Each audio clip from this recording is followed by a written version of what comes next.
Hi, welcome to this part of my review featuring Legend Quest, the Omnibus Edition.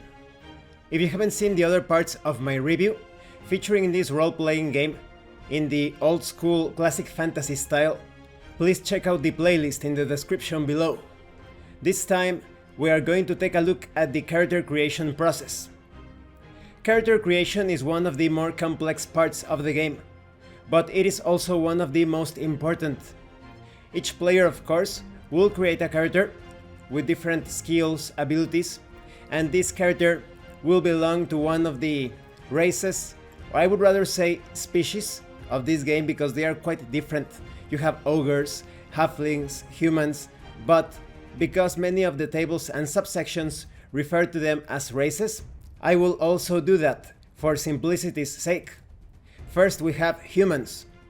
Humans are typically the most widely used of the races.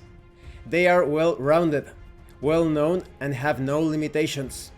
Not only are they the most common among adventurers, but they are common among the non-adventurers.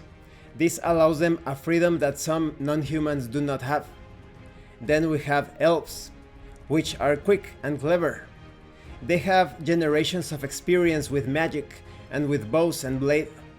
Although not as strong as some of the other races, elves make up for the lack of brawn with agility and intelligence. Physically, elves are not very different from humans, but the differences can be of benefit. Next we have the dwarves, which are a stout, sturdy race that seems to have evolved to perform physical tasks. Dwarves are proof that slow and steady can win the race. They are short of stature, but long on stamina. Dwarves are typically not mages, but an axe-wielding dwarf is still feared on most battlefields. Then we have ogres. Ogres are very strong, but relatively witless. Their great strength makes them very powerful warriors, but poor spellcasters. These juggernauts can be very effective soldiers, but they often become nothing more than walking weapons. Then we have halflings, almost the exact opposite of the ogres. They are a short race that has a reputation for producing the greatest rogues and thieves in history. Halflings make great scouts and spies, but do lack a bit of brawl. Their speed is the offset for their size, though most halflings are forced to use their wits to get them out of the problems that their curiosity has caused.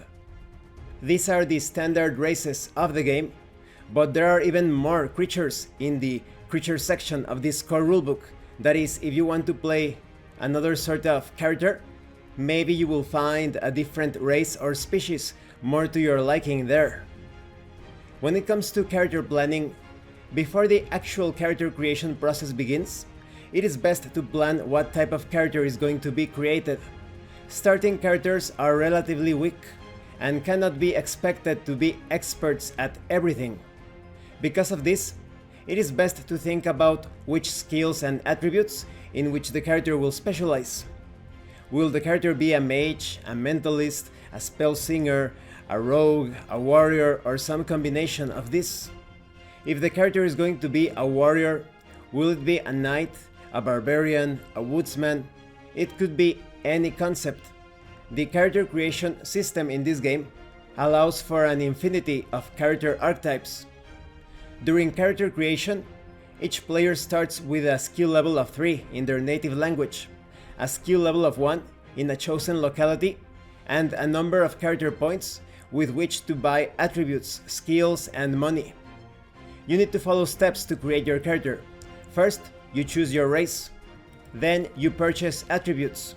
As mentioned in a previous part of this review, the 6 attributes are strength, knowledge, endurance, willpower, agility, and psyche.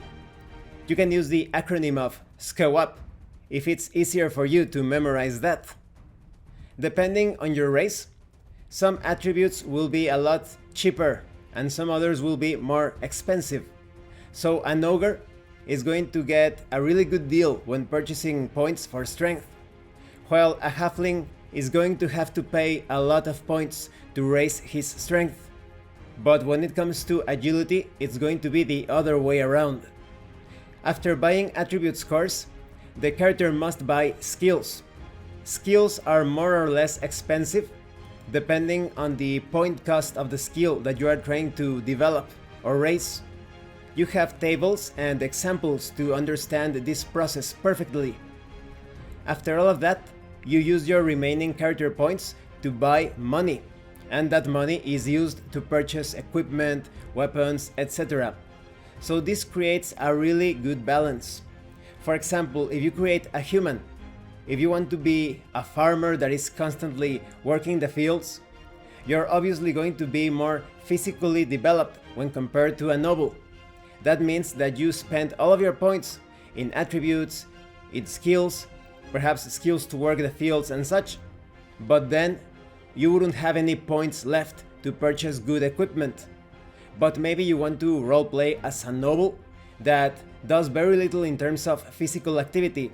You're not as developed physically, but maybe you do spend some points on skills that have to do with the academic side of things, or maybe skills related to etiquette and diplomacy, and you also have a lot of points to spend on equipment. That is, you purchase money, and using all of that money grants you the best equipment and weapons available.